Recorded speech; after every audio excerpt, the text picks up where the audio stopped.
Some leaders leave footprints, others leave libraries. You're tuning into the Authors on Mission podcast, where industry giants become literacy legends. In every episode, we talk with authors who turn their brilliance into books that transform lives. I'm Danielle Hutchinson, your host and Chief Creative Officer at Authors on Mission. Welcome to your authorship experience.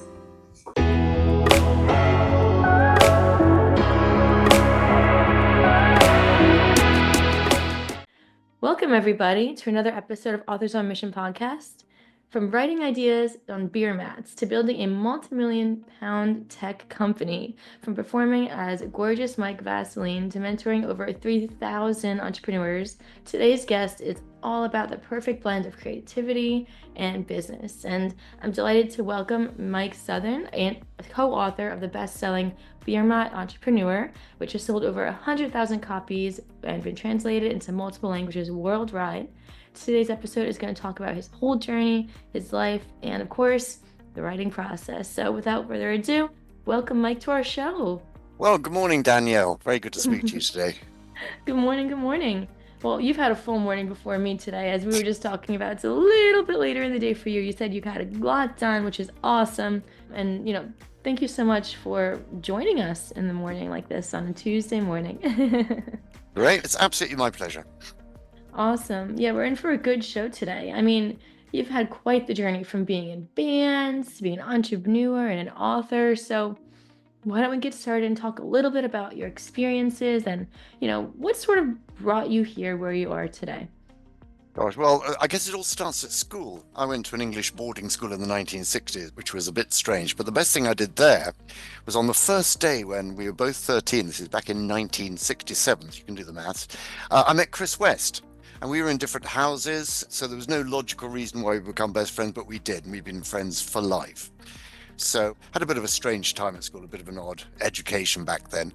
But the first interesting thing I did, which is relevant to this, was I was between universities. I've been to one university, that didn't work out. I was working as a kind of chemical engineer. And Chris West said, I'm now playing in this band in Oxford. And it was an Oxford undergraduate band.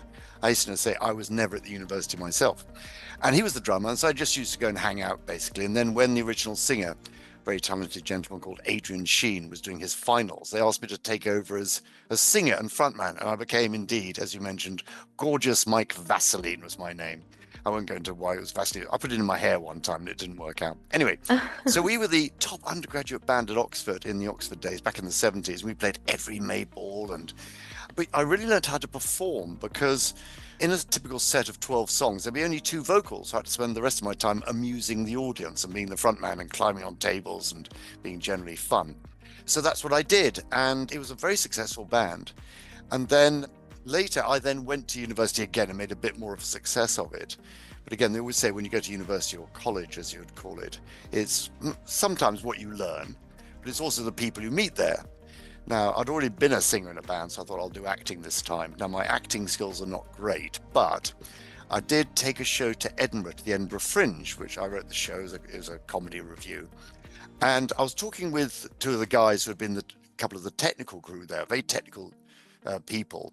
They did all the sound and the light, because by that stage I was just selling scaffolding in, of all places, Liverpool, which I'm sure I'll come back to. And I wasn't very happy. And they said, oh, no, you don't want to be selling scaffolding. Me and Andy, this is Mike Banahan, said Andy Rutter, who had been the technical people up in Edinburgh, 2 of them, they were then computer science lecturers. And they were teaching a thing called Unix, the Unix operating system and the C programming language. I had no idea what it was. But as it transpired, I was absolutely in the right place at the right time, which is, of course, the main prerequisite for being a successful entrepreneur. Because this Unix, which then became Linux, became essentially the internet and then the World Wide Web. So back in 1982, there's only a couple of people who understood this Unix thing really well. And there was Mike and Andy, who knew the other 98. So they persuaded me to go and work for a company in London that they were freelancing for. They were selling Unix training. There's basically take a week off and teach undergraduates. So I did that, and I persuaded Mike to join me in that company. Then a third guy joined called Peter Griffiths, who realized the potential of this Unix thing. So we all quit, took a month off, and then on early January 1984, we started a company called The Instruction Set. There were 3 of us when we started, and 3 of the others joined about a month later. And we just started doing training and software development. We thought we'd write software, but never bothered in the end. But talk about being at the right place at the right time. I mean, I was rubbing shoulders with all the people you've ever heard of, like Bill Gates and Steve Jobs and the guys from Google and Jeff Bezos, even Elon Musk right at the end of it. And we went from 3 people to 150 people. I was in charge of sales. And then we sold it. We literally got an offer we couldn't refuse. And within 3 days, we'd sold the company in 1989. I mean, it was a bit of a weird thing. I was actually living in Boston at the time because I opened up our Boston office. And I was literally summoned to come back and sign a bit of paper that was going to make me rich for the rest of my life. I thought, where do I sign? But then the flip side to that was, after we'd signed this bit of paper at 5 o'clock in the morning, we had to ask everybody to come to the pub that evening because we were going to tell them something. And because we couldn't announce in advance that we were selling the company. So we literally said, just sold the company to this man in a suit. So we joined what was then, it's Capgemini still, largest service organization in Europe. That's a bit of an odd time. And then I had 2 years as an earn-out. And since then, I've been having adventures, essentially. So that was my sort of business journey. And then the next thing that happened was I thought, well, I'll take a bit of time off. I'll play in a band again because I love playing in bands. And the way my band works is that I'm an okay singer. I'm not George Michael or anything like that. But I've always hired the best musicians I can find, and you pay them properly. Because what I learned back then in the Oxford days was, in a band, you're a freelancer, just like many entrepreneurs are nowadays. And there's a great guy you may have heard of called Scott Bradley, who started a thing called Postmodern Jukebox, which is incredibly popular. I went to see him in Los Angeles and wrote him up for my students when I was teaching. And he says in his book, Outside the Jukebox, that if you're a musician turning up to a corporate event, first thing is, rules are, number 1, turn up on time. Number 2, bring your own equipment. Number 3, don't insult the customer. And always remember that at a corporate event, you are no better than the ice sculpture. You may think you're a great jazz musician or a great singer. You're there to please people. And I remember that all my life, especially when I do public speaking, because it's the same gig. You're there, people are thinking, who's this person? And you've literally got 2 minutes to win them over. So I wasn't Gorgeous Mike Vaseline anymore. I was a fake 70s pop star called Mike Fab Gear. So imagine me with an afro and a moustache and flares and the whole thing. I got styled up and I started playing the college circuit in the UK, just as the time when they were getting entertainment managers. So I did that in total for about 20 years. And I did big tours and I played all sorts of places. It was great fun. So same model. But in the meantime, I was doing adventures. I was working for private equity-backed companies and still doing the entrepreneurship stuff as well. But I'll finish with one last story, which is the golden rule for any freelancer or professional speaker or artist. This was told to me by absolutely extraordinary gentleman called Pete Best, who used to be in the Beatles. He was in the Beatles for 2 years, then he was replaced by Ringo. He told me a story about how they were playing initially 6 hours a night in a strip club in Hamburg. And their only job was to keep people drinking. You can play rock and roll, but Mac Show is make a show. So Pete told me that if they saw a group of sailors at about 2 o'clock in the morning, looking at their watches, thinking of leaving, wherever they were in the song, they switched to Ray Charles's What Did I Say, which is a great tune, which has a great riff. Down, down, down, down, down, down. And everybody, I love this one. Let's get another beer. So I remember that the whole of my life. And Pete's a good friend now. He's in Liverpool. He has the Liverpool Beatles Museum. So as a freelancer, which is one type of entrepreneur, you're there to do what the client wants. Sometimes clients are difficult, but you've got to be absolutely at the top of your game and be easy to deal with. Because I meet a lot of entrepreneurs who just want to be a freelancer. They want to be a self-employed, doing podcasts or something. They don't want to build a business necessarily, but just be the best you can and be nice to the client. And also learn to avoid the clients that are going to be unpleasant to you. So that's and I still play now and then. I haven't done my band. It got up to being a 10-piece band by the end of it. That was about 10 years ago or 12 years ago. But occasionally I get up and sing one, to a backing track, just to remember the good old days of being a rock and roll star, because it is hilarious. And I've got stories which I cannot share on the podcast about touring. I've seen things. Thank heavens they didn't have video phones then, but it was just a lot of fun. And I still meet with my musician friends. I know some famous musicians who have played in my band, and it's always a joy to go to see a band. And Scott Bradley, if you haven't heard of Scott Bradley and Postmodern Jukebox, I could do a whole podcast on how he built that model. Because I was teaching marketing at a university, at a business school. I thought, well, they want to know how does, Coke beat Pepsi and Nissan beats Datsun, the complicated stuff of marketing for big companies. They want to meet somebody who's had 2 billion hits, probably more now, on YouTube, who isn't just a celebrity like Kim Kardashian, which is a nice model if you can do it. And all my music experience and Scott Bradley's experience is just such a joyous live show. And he makes a lot of money on selling content, which is the essence of what you're doing, which is people can subscribe. There's all sorts of models for doing that. You just got to be good. Sometimes difficult or different. Same again. So the music stuff still means a lot to me. I've done it for years, but now I'm probably more of an entrepreneur because the next thing that happened to me after having done a couple of private equity-backed startups, which went public, which I didn't really enjoy for a number of reasons. I was at a business school, the one I taught in later, and I was telling stories about entrepreneurship. I was talking about this open systems, Unix, internet, where did the web come from, all that stuff. And I was just telling stories. And somebody said, oh, you should write a book about that. So I thought, yes, I should write a book about that. Fortunately, and this is the basis of the Beermat model, I thought back to Chris West, who by then had a first-class honours degree in philosophy, so he knows how to make logical models. And he's a professional writer. He is a novelist. He's written some great books, murder mysteries set in China and all sorts. And I said, is there a book in this? So I am the co-author of the Beermat Entrepreneur, but that particular book, I did not write it. Chris wrote it. He took all my stuff and turned it into a logical model.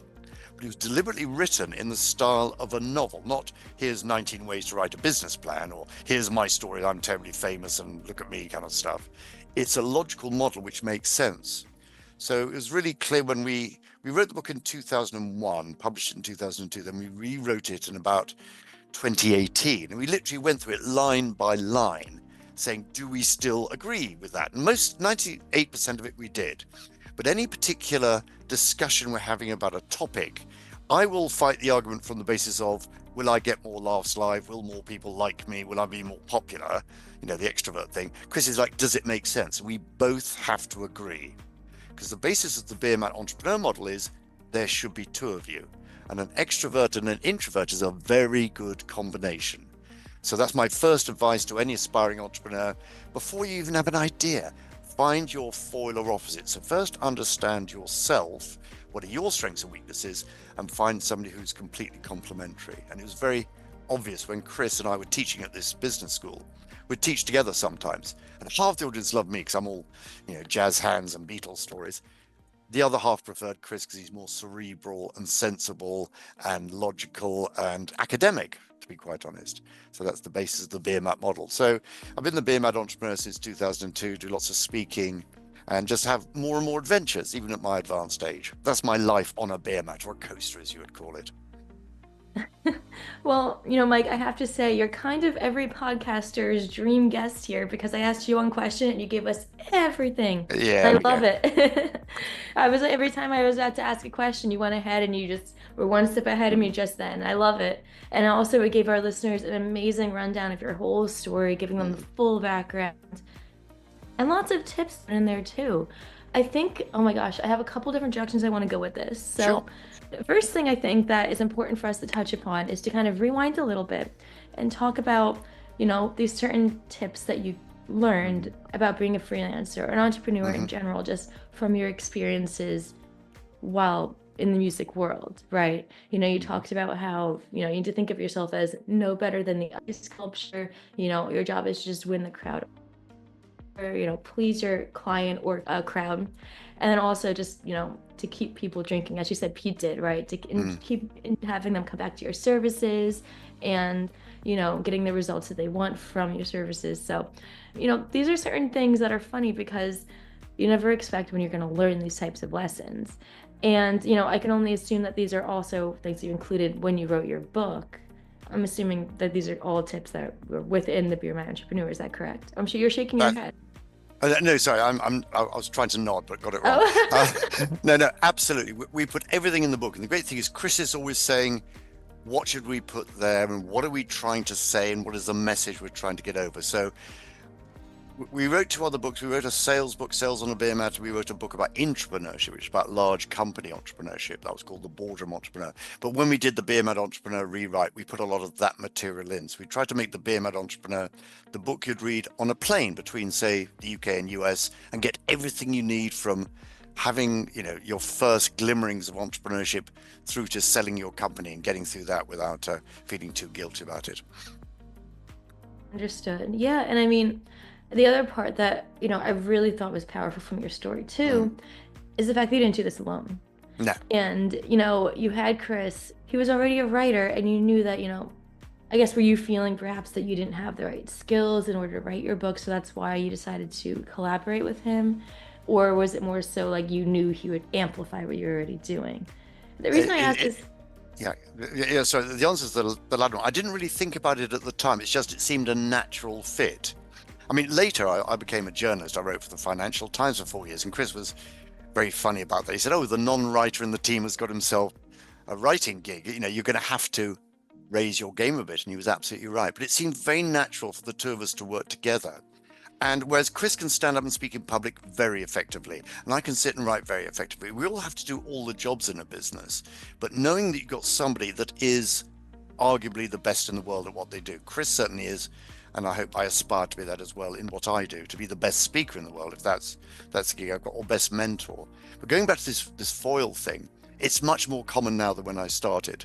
Often when I do mentoring, the entrepreneurs say, "Is it all right if I bring my partner?" And I get a very good feeling about this, my co-founder. And it's often that, which is an extrovert person doing the sales, if you like, or the external things, the presenting, and the internal one actually producing the service or product, the engineer or whatever it is that they actually do. Much more common model and very collaborative. But the point about Beermat is you're in a pub, a British pub, you're writing on a coaster. It doesn't have to be in a pub, it can be in a restaurant on a napkin, of course. But the first thing is it's a social activity. There's more than one of you there. It can be three people if you like. And also it's about brevity. This is Chris West's superpower, is saying simple things. If it's more than a Beermat, it's too complicated at this point.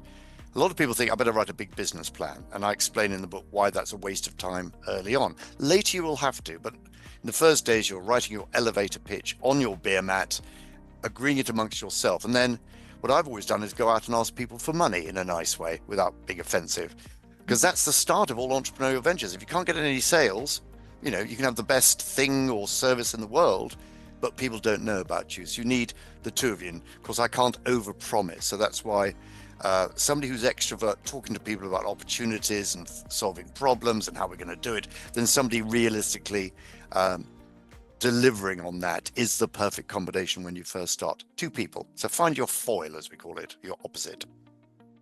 Yeah, that's definitely a tip that I think resonates for, entrepreneurs and business people too, but also for writing, I'm realizing, because the reason I even brought up that question also is because a lot of our listeners today are people who have an idea for a book. They want to get it out there, but they're telling themselves, "I'm not a writer. What would I do? What's my first step?" So that's why it's so important to find your foil, like you said, or, for Authors on a Mission, to find a team of people work with you and help you through the process. Whatever it is, it doesn't always have to be a solo act, right? And that's something a lot of people don't quite understand. People think you have to do everything on their own, or that, if you're writing a book, it has to be from you only. But I mean, you are proof right here that working with somebody who has experience and knows the industry and knows what's going to work can only benefit. I mean, especially just the tip of keeping it short and simple. So, well, writing is such a special and beautiful thing. And that's why I'm pleased to do some of it myself now, because content is everything in the world. And content takes many different shapes and forms. Back in 2001, when Chris and I were pitching the book, we literally had to have a manuscript and go to a publisher and beg them to listen. And a story I always tell is that 10 o'clock one morning, one famous international publisher said about the manuscript, "I'm really sorry, I'm going to have to be frank." And the word they used was unpublishable. They did not like the book. Okay, lunchtime the same day, a different publisher said it's the best book they've ever read. So in those days, nobody knows anything. But the days of pitching to publishers, I think, are gone. My advice to any writer is Find your voice, find what you want to write about, and just start writing. So what is it you're trying to say? What message are you trying to get? It could be a novel, it can be a business book, it could be anything like your passion, your hobby. Start writing, because at least you're documenting what you do. Now, of course, there's a million writing courses. I should have got on several. Fortunately, I had Chris there to explain how it worked. So learning to write is important. Any skill, learning to be a professional speaker. I get trained in professional speaking pretty well every week by somebody. You always work on your craft, and you produce your content. There should be another person thinking, I'm not responsible for the content, though I can contribute, of course. My job is to get it out there, and there's a million ways to get it out there. But see, Scott Bradley was fascinating about content, because the reason I went to go and see him in Los Angeles was, which is this postmodern jukebox, which has had 2 billion hits. How do you make money out of it? And he was fascinating. I said, well, surely you get YouTube advertising. He says, yes, you do. Well, absolutely, because the least you'll do is you'll have something your grandchildren can look at, which is this is what you were doing back then. So, see, Chris writes every single day, and he's written lots of different books. He's currently working on a book about Maslow's hierarchy of needs, but in a more complex, in a more commercial field. He has written the best book ever on the Eurovision Song Contest, which is another of his passions. So it's a book called Eurovision. So he just writes and writes and writes all day long. Me, I'm out there doing stuff. But you must get your stuff down there. But there's one in the team who's producing the good content. Then there's another person thinking, how are we going to get it out there and then monetize it?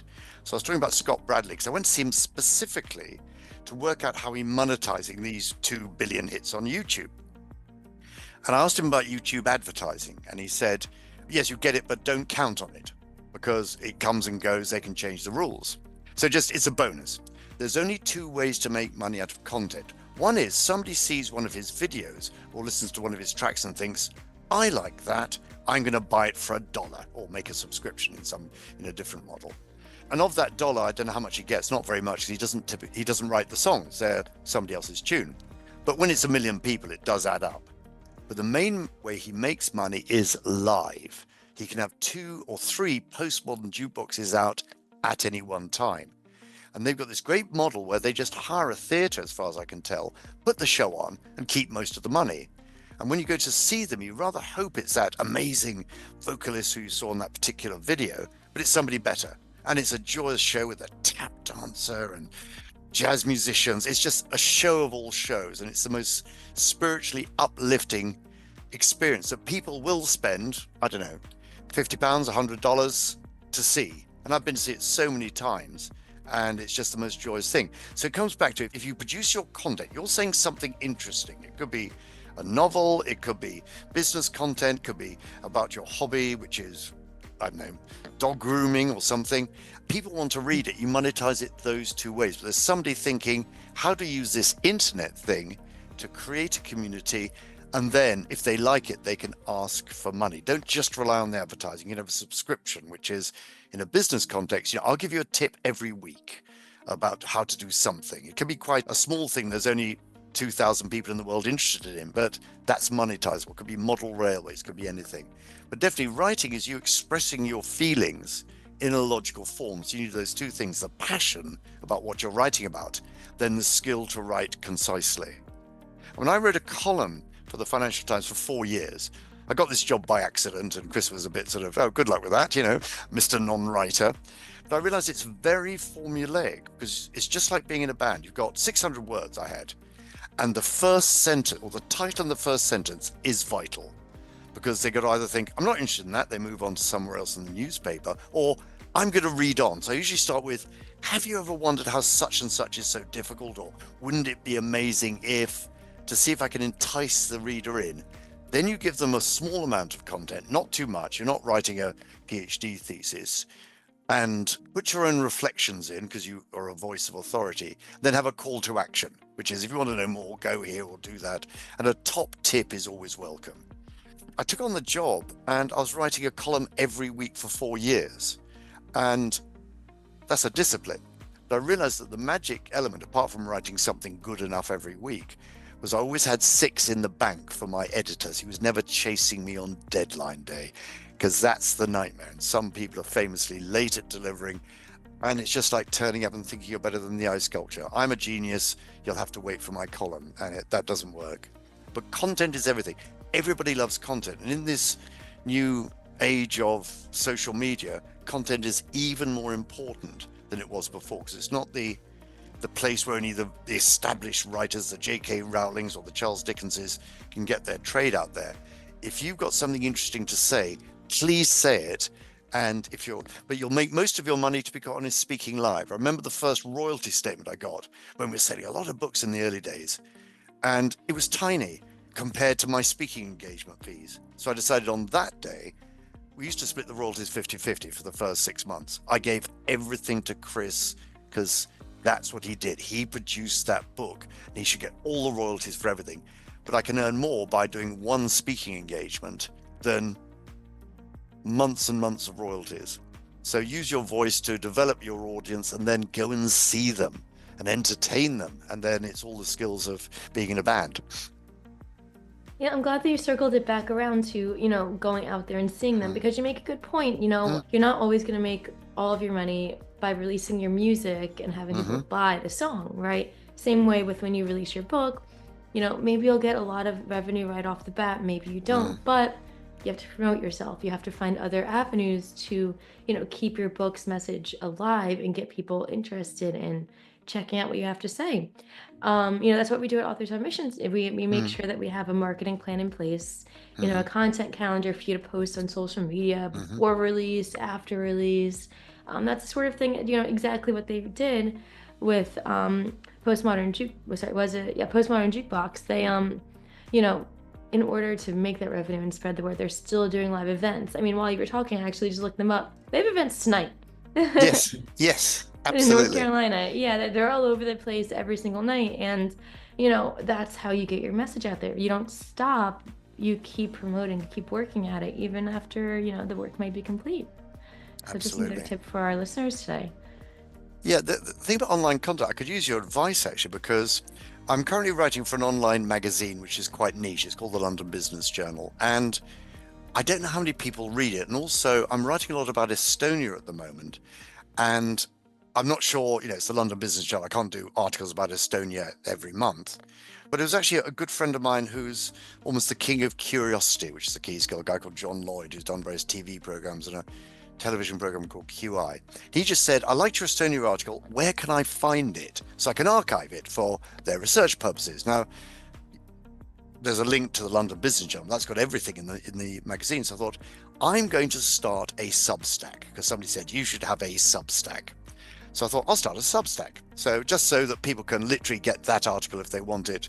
And I'm posting in there every week something new and interesting. Either here's somebody I've met, one of my columns, or it's my advice for entrepreneurs. I think I've got 8 subscribers at the moment.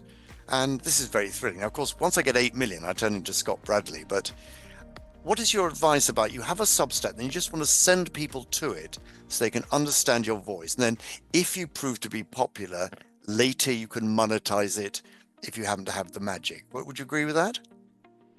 Yeah, no, definitely. I think that, all you have to do is you have to have a place for people to go to find out more information about what you do. So that Substack is your way of doing that, right? For other people, maybe it's, having a book that you hand to them, or a social media page that, has some of your stuff, posted right there. So you need a way to build that audience, and keep them interested in finding you. And then you're able to eventually move on to other engagements, like speaking engagements, or, perhaps publishing your book and spreading it even in more avenues. So it can really branch off from there. But it's definitely a good idea that you did do that, especially because you had people asking about it. You don't want to just say, I don't know. You want to hand them, or you tell them somewhere to go and give them a step to follow. To keep them on the line, I guess. Well, the thing about handing people books, I mean, here is our book, Oh, yes, please hold it up for everyone to take a look at. Is that Beermat right there on the cover? This is the Beermat Entrepreneur. Let me hold it up properly. Okay, so it's not an expensive book. It's, I don't know, on Amazon Prime in the UK, it's £11 or something. So I use this as a brochure, to be quite honest. So if I meet somebody I like, I will give them a copy of the book and hope they read it, and I'll sign it to them. But I always make the same joke that if I sign the book, it does reduce its value until I'm dead. But that's kind of a joke anyway. So I give people a copy of the book. Maybe they're going to read it, but it's authority. It's like, gosh, you've got a book, and it's a best-selling book, and so on. See, in the early days, I used to take books to speaking gigs, but they're heavy, and you've got to sell them and this, that, and the other. And I just recommend people to read it and use it almost like a prop.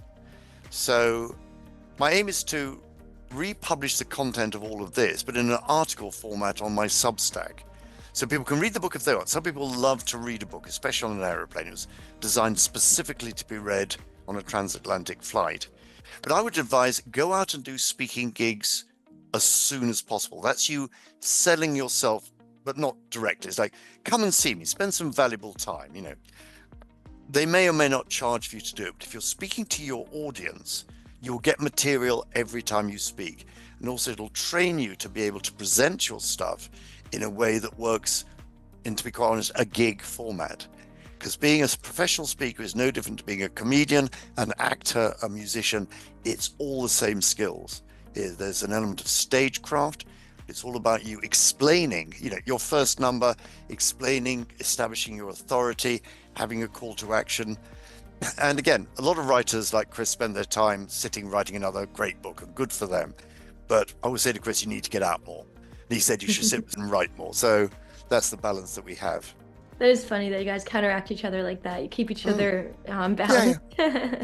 The first most interesting thing Chris did in our book, I'll tell you this story because you mentioned it in one of your questions, was we first said, well, what are the attributes of a successful entrepreneur? What are the characteristics? And every entrepreneurship book says the same thing.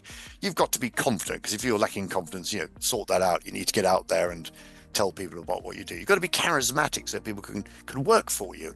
You've got to be hardworking, because if you're lazy, I don't think entrepreneurship is for you. You've got to have a good attention to detail, and so on and so forth. So we listed these. Then Chris said, of course, in every human being, in every situation, the flip side is always there in the background. So the borderline between confidence and arrogance is very narrow, especially in entrepreneurs. If you're charismatic, you can be manipulative. And if you're hardworking, you can be overworking. If you're good at detail, you can be a complete pain in the backside because you're concentrating on detail. It took me 10 years to work out Chris was talking about me in the second category. But once you understand yourself and your own strengths and weaknesses, like I'm very confident, I hope, and extrovert and all these things. I talk too much and, I'm right about everything. But you see, Chris is one of the few people on earth, other than my dear lady wife, who has a similar profile, who can say, Mike, the problem is. Of course, that's a red rag to a bull for an entrepreneur. There are no problems in their world. Everything's brilliant. They're going to sort it. But if you listen to your other voices and listen to the voice of your foil, Chris and I, we've never really disagreed violently about something. But if we can't agree, then we leave it out because it doesn't hit the two things. The extrovert, will it create a traction thing? And does it actually make logical sense?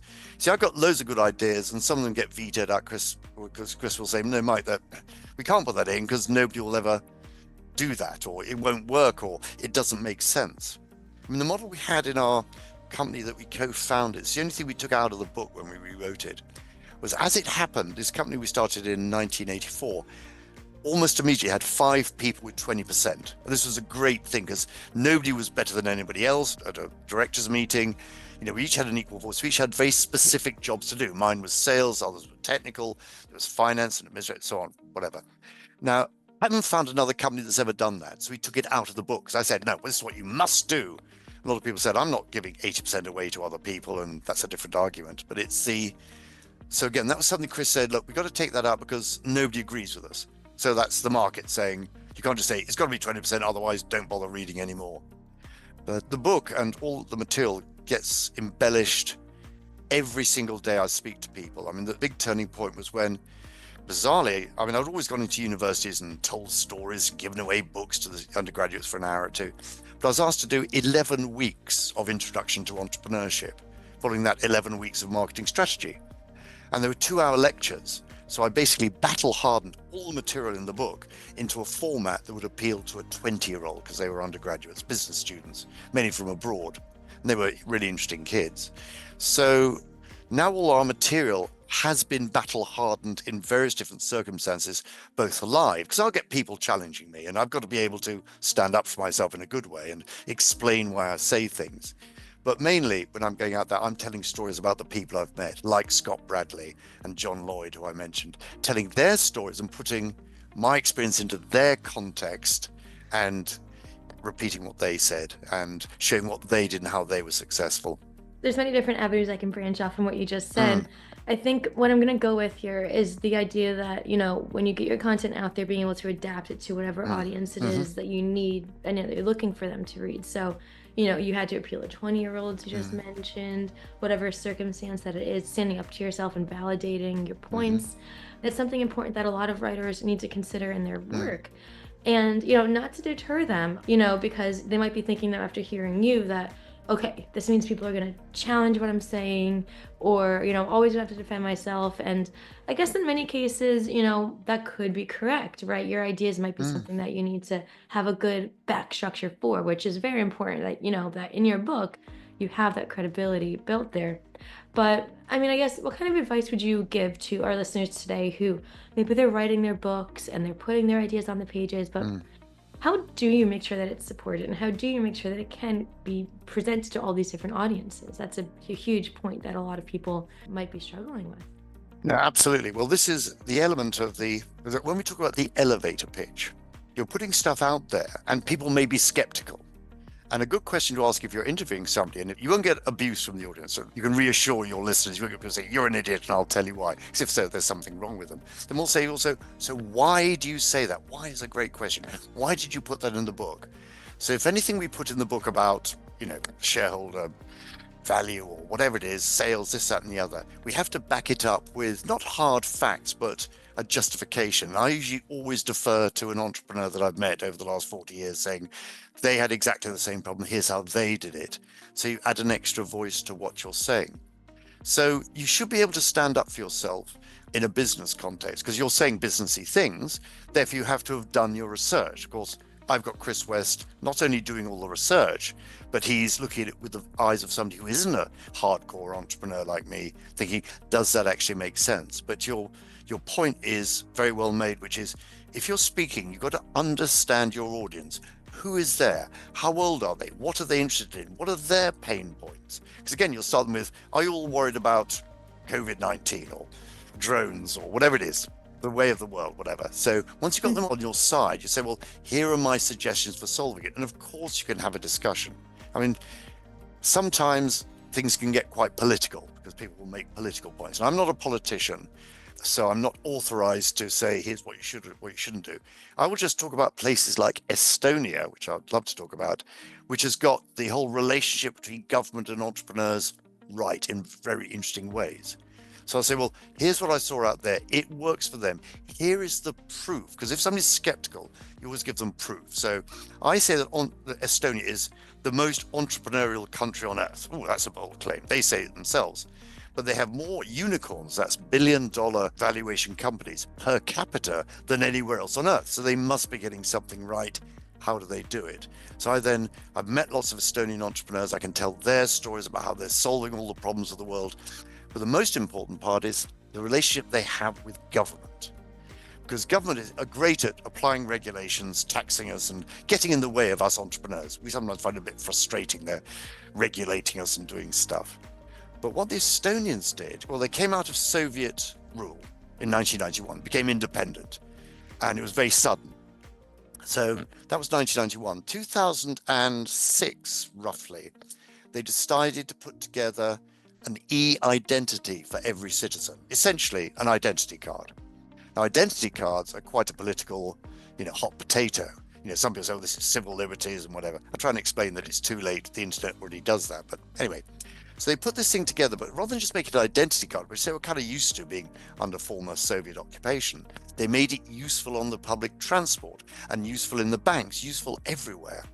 So now every Estonian has an e-identity, which they get from birth, and they're very happy with. They built up trust with the people of Estonia that first, the information about your e-identity belongs to you, not the government. They cannot access it. Only you can access it. But you can link into things like healthcare and banking and commerce and everything. So they have preventative medicine out there. They got a genome project which can predict that you may be suffering from heart problems. This is all in the system. And it started with a doctor called Madis Teak, he was a doctor. He decided to put all the medical records online because nobody told him it was impossible. So he just did. Because if you have an X-ray, a physical X-ray, anybody can see it.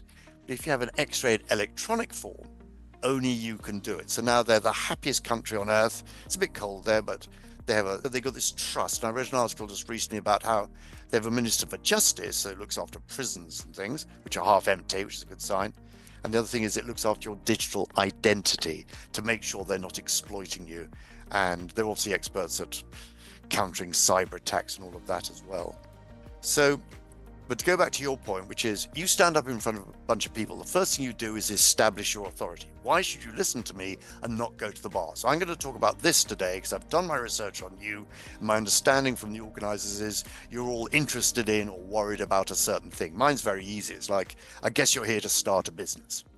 And well, I can have a crowd of people that literally haven't started a business or people that want to grow their business. That's a slightly different audience. They want sales advice because they have an existing company that want to grow more of it. But I have to be able to cope with everybody. It's a bit like, have you ever seen improvisation comedians, improv? Mm-hmm. Well, yeah, they're hilarious. Well, they're hilarious, but they're the flip side of, say, what we call gag comedy. So a gag comedian will stand up, tell a joke. If you get the timing right, you'll get the same laugh. But I don't recommend civilians try this. Unless you're a comedian, don't try that. Whereas improv, there's no content. It's like, give me a household object, give me a character from history, give me a film star. Yeah. They make something up. Figure it out, right? And they have to figure it out. Now, you can't really explain it to somebody who wasn't there. So, you've got to be there. They're in a spaceship. Then they went to Mars. Then they were in 14th century Germany. And then, but improvisation, when I get coached in that almost on a daily basis, how to cope with whatever comes from the audience and to then, apply your authority, give them useful stuff, and then answer their questions. That's what they're doing, and give them values. They walk away happy because everything is around the call to action. They'll think, do you know what Mike said? I wrote that down. I'm going to do that. Not just I'm going to buy his book. We hope they do that. But it's more, that's a useful tip. The other thing which people who don't do a lot of speaking may not realize is that, I can speak to any number of people. That's my job. I'm a professional speaker. If it's below 30, it's more like improv. I can deal with everybody individually, more or less, with a few stage tricks. If it's more than that, it's sit back and watch the show. I'll have some nice PowerPoint, which doesn't look like PowerPoint. It's like going to see the Beatles or something. You're having an entertaining time. You're amused, but it's not just Mike's told a joke or Mike's played another great Beatles track or whatever. I'm getting value. And you should always have a call to action, which is, can be buy my book, but it can be come and talk to me afterwards. I'd love to talk to you and see who comes to talk to you and the questions they ask. And it could be just somebody who needs a bit of help, but it could be somebody saying, well, I'm looking for a speaker. So you've got to be prepared for everything. But it's a real skill. And I do a lot of obviously coaching and helping people some people are just scared of speaking, which is very natural, very normal. It's difficult standing up in front of people. I'm obviously used to doing it, but even I get nervous before I go onto a big show. So that's show business. Yeah, I guess in a way, when you think about writing, you are putting on a performance in a way, just like show business, like you just said. It's improv where you have to, be able to address your audience's concerns. It's a way of presenting yourself in a way that people want to come out and see you or, read your content. So it's very interesting that you say that because, especially with your background in the music business, I can see how you took everything you learned from your experiences and you put that into the writing process. I guess, as we sort of start to wrap up today, my biggest question now is directing to our audience who, like I said, they want to write their books, they want to get it out there. They're also very busy entrepreneurs, like yourself. What kind of advice can we give to somebody who wants to get out there and make it happen? But, perhaps they're holding back, perhaps they see all these different challenges. For you, it's either you're too busy or you don't think you can write. What else can we leave them with today that perhaps we haven't yet touched upon? Okay, well, talk about being busy. I'm very good at walking up to strangers and talking to them and hopefully finding business opportunities. I'm good at technical things like writing and speaking, which is a technical skill. But the third skill, which is essentially finance, is a spreadsheet. And the most important spreadsheet you ever have, apart from your company accounts, is your diary. So I am ruthless about my diary, making sure that I don't miss anything, or I'm looking at it every time, using every minute successfully. Because the currency in business is money, of course, but actually it's time. If you get the time right, if you spend enough time earning revenue, enough time delivering, enough time prospecting, whatever, then money will just drop to the bottom line if you've got something people want. Of course, the skill of the entrepreneur is if it turns out what you've got is not what people want, you pivot. And you often speak to your foil about this, which is, I'll be saying, Chris, this idea we had, nobody's interested. They keep saying, have you got anything else? So we find something else. And I don't take it personally. That's the only difference between an entrepreneur and a regular person or a civilian, is that we're used to just pivoting and just, well, that didn't work. Never mind. Let's have a drink, have a laugh about it and move on. You don't take it personally. And sales is no different. The only difference that a hard-nosed salesperson, if that's what I am, has is the ability to take rejection and not take it personally. Because sometimes people aren't interested. Sometimes you haven't got what they want, or sometimes there's an issue at their end. You don't say, oh, I must be a bad person because they didn't want to buy my stuff. But the more you develop your own audience in your own style, you'll recognize those people who not only get what you do, like what you do, are potentially willing to pay for it, but also treat you well as well. I mean, avoiding bullies is probably my next top tip. Anybody who says, oh, you're too expensive or you're rubbish, tries to belittle you for any reason, avoid. Sometimes it's difficult. There could be a big client who's want to give you a big contract. But the best advice I give in sales on a Beermat is only sell to people you like. I know it's hard sometimes. Not everybody's likable. If they're not likable, they have an internal problem that you don't want to get to because you're not a psychologist. Just find people who kind of get what you do and like what you do. Find your own audience.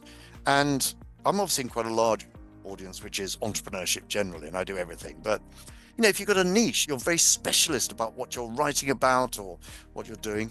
But always think about the live show. I mean, the best role model for this is Charles Dickens, I'm sure you're familiar with, great writer. Not only did he write the most brilliant books, sometimes a chapter at a time as he went along. He had no idea what was happening next in Pickwick Papers, but he went out and performed live. He came to America many times. He loved to be in front of an audience and read his books out and perform. He had obviously both those skills. And, if I can be 1/1,000,000th as good as Charles Dickens, I've done some good in the world. I mean, of course, right? Who wouldn't? Exactly. I definitely see that you keep circling back to the idea of improv and like just like Charles Dickens would, right? Figuring out on the fly and matching your audience, right?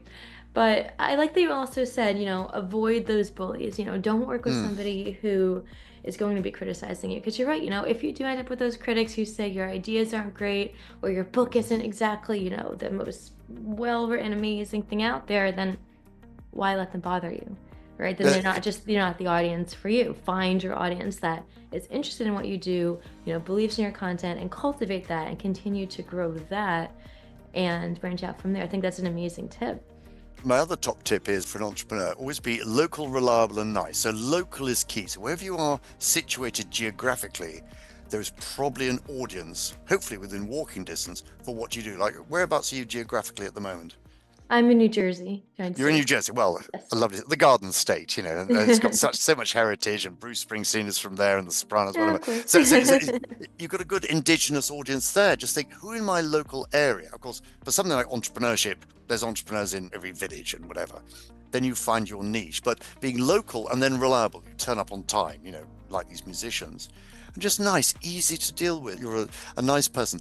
And just to make the point that you don't have to be a sort of pathological extrovert like I am to get on in this business. Chris is just as effective, in fact, maybe more effective when he's speaking about what we do, because people will take him more seriously because he's not a salesman who might be lying because their lips are moving. There's lots of bad caricatures of bad salespeople who talk too much like I do, but then they're selling you stuff you don't want and being ethically and morally wrong. So just be yourself is the first thing. Find your foil to cover those bits you're not good at, and just go out and have fun.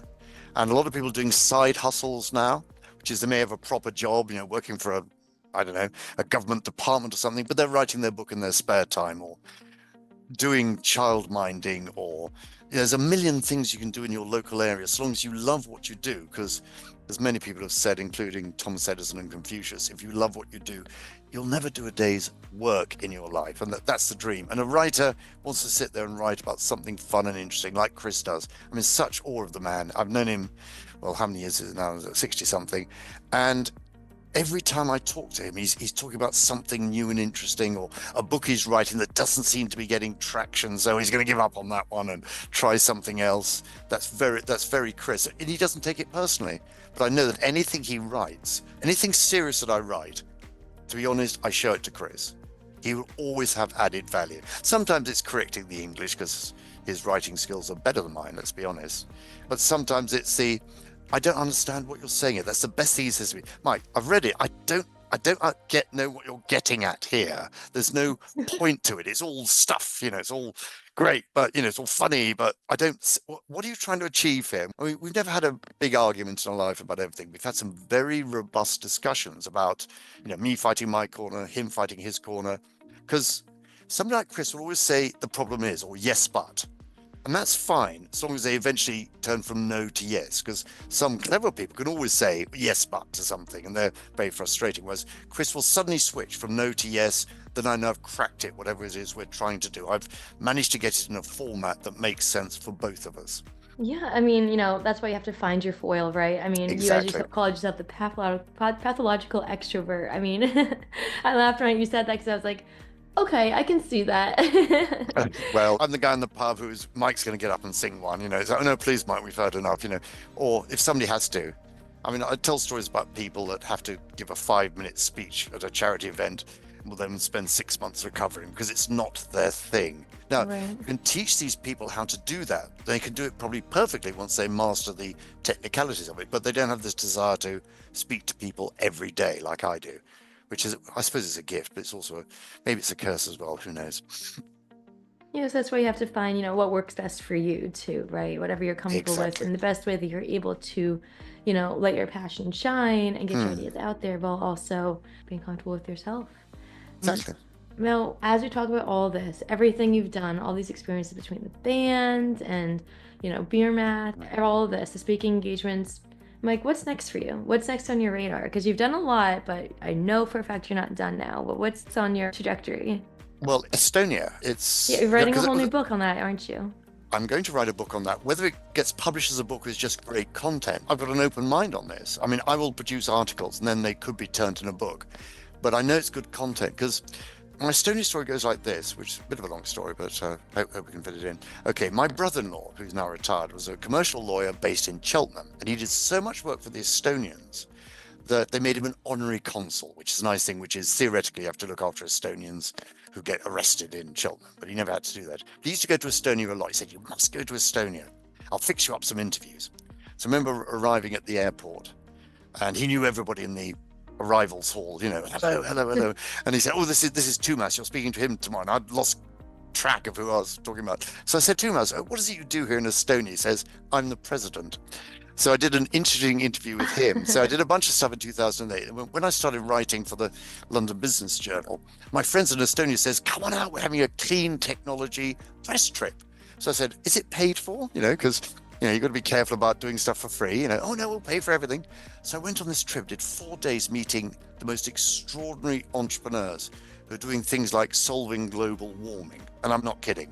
There's a device, there's a company called Up Catalyst who suck carbon dioxide out of the atmosphere, turn it into a lump of carbon, which you can then make into batteries. So Greta Thunberg does not have to worry about that anymore. So I met all these extraordinary people, started writing about them.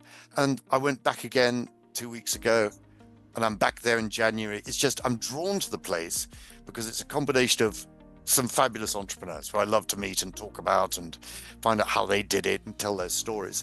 But it's this relationship with government, which is completely unique. Because I'll put a little bit of a political point in here. You may not decide to put this in the podcast, which is a problem we have in the UK and a problem that everybody's talking about in the US are migrants, illegal migrants coming in. Okay, so I asked them the last trip, do you have a migrant issue? They said no. First thing is, it's too cold here. Haha, no migrant wants to come to Estonia. Second thing is, we had to close our borders because of the Russians, for obvious reasons. So we have closed borders. Fact. Otherwise, I wouldn't even go there. But also, it pointed out that if an economic migrant managed to get through the wire or something and get to Tallinn, they literally couldn't do anything. They couldn't buy anything, no medical care, there's no indigenous population to look after them. So they would be stymied. So they choose not to go there. So I made this joke to a very senior Estonian politician when I was out there last time. I said, you don't have a migrant problem because of this e-identity, which everybody loves. And I said, you should sell that to Donald Trump. And he said, that's a great idea, Mike. So who knows? Maybe. Now, the issue there is that I'm sure many Americans will be very upset, as British people would, by the idea of an identity card. I just point out, if you've ever been on Google, Amazon, Facebook, you have an e-identity. owned by people who want to sell your advertising. That's what they do. If you don't understand that, you don't understand the internet. So if you want to live in a log cabin off grid and eat roadkill, you have my greatest of respect. So you could, I mean, maybe this is something Elon Musk will look at, who's quite a character, say, yeah, just take your identity with these places. Don't be anonymous, because that's one of the curses of the internet. Somebody you don't know who they are saying horrible things. Then you could have this overnight. Now, whether the new incoming government is going to do this, who knows? But see, the Estonians is such a beautiful place. It's a small country, 1.2 million people. They're so positive because they came out of Soviet rule. It's all, let's make a difference in the world. Let's help people. And of course, the number one country they're helping at the moment is Ukraine. So when that terrible war ends, there's a huge opportunity for everybody. Biggest opportunity I've ever seen, ever, is the rebuilding of Ukraine. Because at our university, Zelensky came and spoke on Zoom. And he said, when we win the war, we thought, we hope you do, you will come and rebuild Ukraine, won't you? So whatever it is you do, whether it's writing, building, manufacturing, dog carriers, Ukraine is going to be the place. And they are as nice as the Estonians. I've been there several times before all this nonsense. It's the most fantastic country, and they've been through hell. And, please God, it ends soon. And let's rebuild it and have fun. Yeah, well, Mike, hearing you talk about Estonia, you have a lot of passion in your voice throughout this whole podcast, right? Throughout when you're talking about the music, about Beermats, but when you talk about Estonia, your voice and your face just light up, and I think all of our listeners can hear you too. I see now what you were talking about with that Substack of articles, right? So I see now you're planning to take that and turn it into a book, or is that sort of your plan then? If all of these things that you know and believe and cherish about Estonia, that's what you're hoping to do with the content? Well, absolutely, because the thing about books now, and you may not realize this, well, everybody can now publish on demand. You can publish your own book, then you're just amongst millions of other books. But even Amazon themselves, I noticed it with our book. Back in the day, in 2002, they had a stock of these books because it was a popular book. And they'd run out of stock, they'd order some more from the publishers. Now, as far as I can tell, Amazon print on demand, obviously following the sales figures. So this book is a print on demand book. So if it's in a popular country, it's printed there and then. So I will do all these articles. And if literally I only ever get 20 people on my Substack, at least it's there, If I suddenly get lots of people, I can publish on demand a book almost instantly, then offer it without printing any. It's exactly what Scott Bradley does with his music. So if suddenly a miracle happens, because of this podcast, I'm sure, suddenly I get 100,000 people hanging on my every word, I'll just say, this is exactly what Scott Bradley does. It's like, would you like to buy our latest album? It's not a real album. It's mostly online, though I think he prints off a few just because people like to have a CD, but why bother nowadays? So all these options are open. I will be guided by first the audience. Everybody's saying, yes, Mike, tell you what, I would buy your book. I said, well, give me $1 now and I'll print it. And if they don't, I'll give them the $1 back. If they do, suddenly I got a book. It gets shipped out automatically. I'll do it through Amazon. So again, if you bought our book in the States, I'm pretty sure it will be printed locally. But it depends on how popular I am. I mean, the issue I have with the States is that you will call it a coaster. And Chris sometimes says, should we call it the coaster entrepreneur? I said, well, just for the American market? No, it's not what we are. We are with a beer I have to look it up myself. well, that is exactly the point. But it makes us unique. I mean, if suddenly I became huge in America, a bit like that Taylor Swift, I understand is popular amongst young people, well, if somebody said, Mike, can I just license your stuff and call it the Coaster Entrepreneur? I would be thrilled because it would get out there. And I always say about my material that the only thing which annoys me is when people take my stuff and don't credit me. They just say, oh, here's the elevator pitch. Well, yeah, of course. But if they said, here's the elevator pitch, as in Mike's book, and Mike's great, I met him once or something, totally legitimate. It's a bit like the Beatles, I know a lot about. I could do a whole podcast on the Beatles. You can go and see Paul McCartney and Ringo Starr, bless them, they're still touring. But there's a million tribute bands who in various guys either look like the Beatles or don't look like the Beatles. You can have a Beatles live experience in a theatre or in a concert hall or in a student union and everybody wins. including Paul McCartney. He's thrilled with it. He hasn't told me personally, I've never met him, but when I see what Pete Best does, and he was in the Beatles a long time ago, and his half-brother, this is the interesting part of the story, is a guy called Rogue Best, who's his half-brother, they got the same mum, but his father was Neil Aspinall, who was the Beatles road manager, then ran the Beatles' own company, Apple Corporation. So between them, they've got the mother lode of Beatles memorabilia. And it's opposite the Cavern in Liverpool. You must go. Or as John would say, let me take you down. If you're coming to Liverpool, let me know. It's the most fascinating place. If you love the Beatles, it's heaven on earth. And all the messages are there, because we probably need to wind up. So I'll just quote from the Beatles, which I always do live, just to get the right message across. This is me being Mr. Motivational Speaker guy. I always show the clip of All You Need Is Love, done in 1967, same year I met Chris. And it was the biggest live broadcast in the world, starts in black and white, goes into color. And what John says, and he completely nails it, John Lennon says, there's nothing you can do that can't be done. There's nothing you can sing that can't be sung. There's nothing you can say, but you can learn how to play the game. It's easy. Because all you need is love. You've got to love what you do. You've got to love your customers. You've got to love the universe. You've got to love everybody. But we say in our book, business is simple. And that's the message I always leave people with. It's not rocket science, this stuff. No business is rocket science, unless it's rocket science. But entrepreneurship is just doing simple things well. And if it's more than a beer mat, you're overcomplicating it. And that's really my message.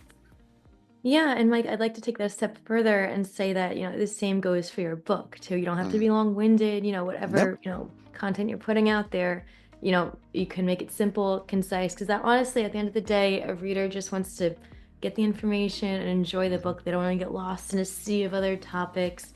Yep. So it's important to keep it short and sweet. And, sort of building off of you with the Beatles quotes, when I was looking through your material and doing a little bit of research on you, I know there's another quote that you like to reference, and from their final recording, you'd like to say, in the end, the love you take is equal to the love you make.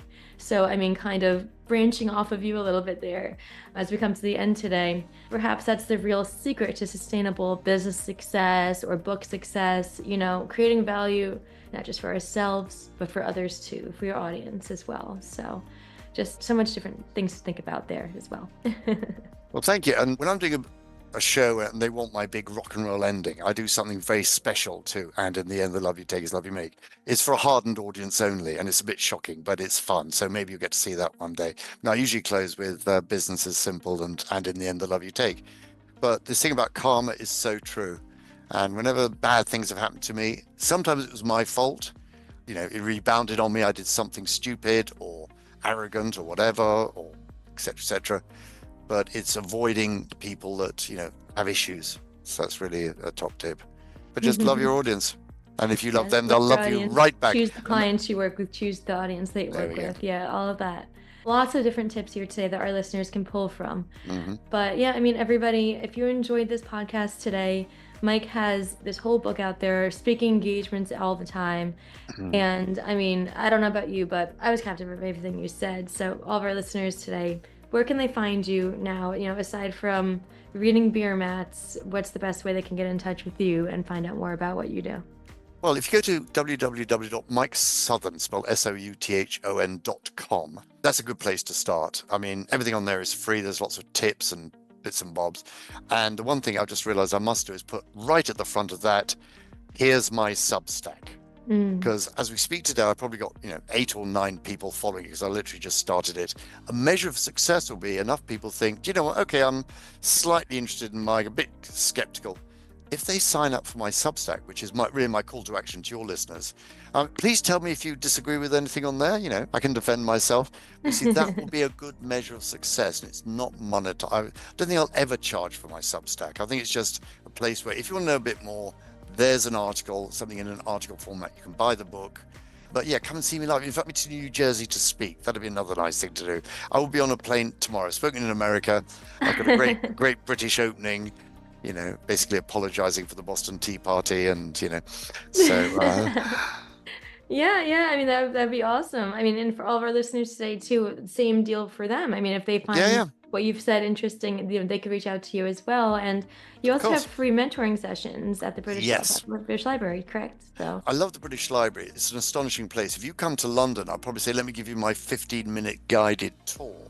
which is literally just show you where everything is so you can come back later. It's a library. There's a room full of treasures. And in these treasures, there's Beatles memorabilia. That's the one I take people to. Because there's a lovely guy who I meet on the Heath sometimes. He wrote the only official biography of the Beatles. He's called Hunter Davies. And they gave him stuff. The Beatles gave him stuff.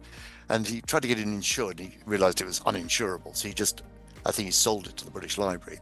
So yeah, I do it in the British Library. It's a nice place. There's books. But I'll do it anywhere. I often do it in pubs. And I just fit it in when I can. I always say to people, look, this is free mentoring deliberately. So I'm not trying to make money out of you necessarily or invest in your company or raise you finance or any of these things. I'm doing it just for the sheer joy of doing it because I will learn more out of the process than you will.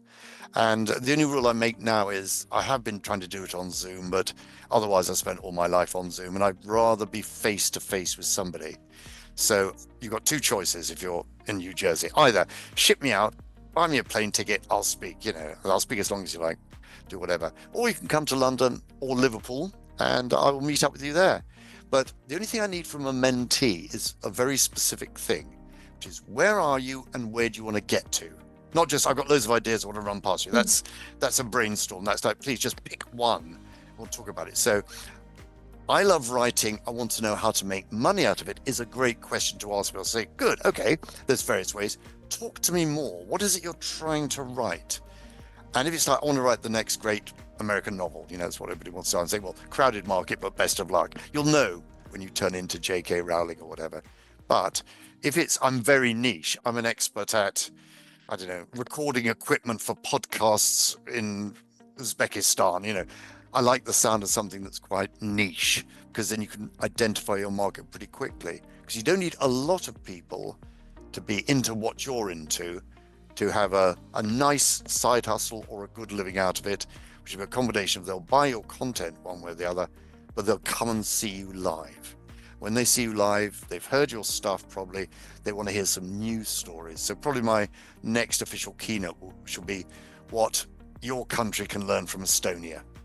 Because that would be, I can talk about that quite effectively now and with some authority because I've met some fantastic people. Yeah, well, Mike, I think we're gonna have to have another podcast just on Yes, Estonia, especially, of with course. all this stuff you have and all the content that you have to share with us. So, Hmm. let's coordinate and let's have another talk and we Sure. can go even deeper into all of that content. And I think our listeners really like that too, because you touched upon a lot of stuff, Mm. but to focus on one topic too would be a whole Mm. other ballpark and how we can relate that to writing and, books and all of that. Let's talk more about that and even taking your Substack and expanding it into something else could be a whole nother ballpark avenue as well. But In another podcast, I can talk about the Beatles all day long. I mean, the Beatles as well, I've got yes. the true story of how the Beatles started, which is not what you read in a lot of the books. I mean, a lot of people know this stuff, but there's stuff that I've heard from people like Pete Best and Road Best that not many people know. It's an astonishing story, and it's a story about entrepreneurship. Here were four guys, well, it was six guys originally, five guys, who were passionate about American rock and roll music, and they went from being a bit of a niche thing without a market to the largest band in the world. Then it went horribly wrong for them, but now they come on the biggest brand in the world. So, because I bet if you're a Yeah, a Beatles fan, whole you can. nother topic we can discuss. Let's set up There these we go. times and I'm sure our listeners, stay tuned because we'll dive into that. And it's a whole nother ballpark of ways that we can learn lessons from them about entrepreneurship and writing. Sure. So I love it. Cool. But, for the time being, thank you so much for joining us today. It's been a true pleasure and honor to speak with you because you said it yourself, you're a pathological extrovert. You can talk for hours about anything, and I love that. I mean, you're the exact kind of person who our listeners are fans of just getting into their car, turning on your voice, and I'm sure, if they're as captivated by you as I was, I just learned a lot of information just by hearing you talk. So thank you again for joining us. It's been a true honor. And to all of our listeners today, Mike's journey from performer to somebody who wrote business ideas on beer mats to now being one of Britain's most respected entrepreneur mentors shows us that success isn't about the destination, it's about the wisdom that we gain along the way. Mike took that to heart as well and sharing it with others. He has an approach to entrepreneurship and to writing that just makes sense, keeping it simple, working with people that you want to work with, finding your foil. Mm. So all of our listeners today, take that to heart, embody it in your own lives as well, your own writing journeys. And if you're inspired by Mike, check out his stuff. If you're inspired to write your own book, come to Authors on Mission. We're here to help you take your ideas, put it on paper, market it, make it something more than you could have ever imagined. So if you learn anything today, take it from Mike, and just put your ideas on the paper, get out there. Sure. And my suggestion for your next podcast would be Stephen King. You've got his books on the shelf. You obviously like Stephen King. There we go. Now, yeah, let's get him on the show, right? Well, we would love that for sure. He would love that. And also how he makes money out of it.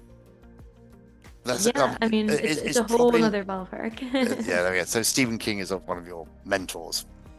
I mean, what a great writer. Extraordinary. Yeah, I could talk about him for hours, just like you could talk about the Beatles. I'd like to boast that I've read, at least 90% of his books, even though there's like so many out there. But again, that's a whole thing, I think, for our next podcast. So we'll have to touch base on that. Great. But in the meantime, Mike, honestly, it's been a pleasure. And thank you so much for joining us today. And to all of our listeners there, you have an amazing day yourselves. And take Mike's advice and learn from it, and check out his content as well. We're going to put links to everything within this podcast chat. So have an amazing day, everybody. And, until next time, keep writing, keep leading, and keep inspiring. Thank you so much. This is Danielle Hutchinson reminding you that somewhere, someone needs the book that only you can write. Visit authorsonmission.com to start your legacy. Until next time, keep leading, keep inspiring, and keep thinking in chapters. Have a great day.